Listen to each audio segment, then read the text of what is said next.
أسعار يميش رمضان في المملكة العربية السعودية 2023. متابعينا الكرام، حتى تصلكم أخبار وأسعار يميش رمضان برجاء الاشتراك في القناة، فعلوا زر الجرس، تدعمونا بلايك، وإليكم كافة التفاصيل.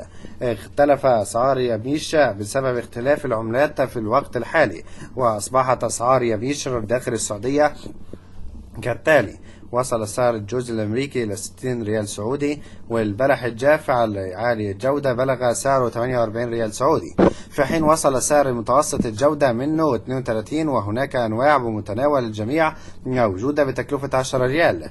كيلو الجريش وصل سعره 6 ريال، وكزبرة الحبوب الغير مطحونة بلغ سعرها 19 ريال، والزبيب الذهبي طول الحبة المتميز بأنه عالي الجودة وصل سعره 17 ريال، والليمون المجفف وصل سعره 17 ريال سعودي للكيلو.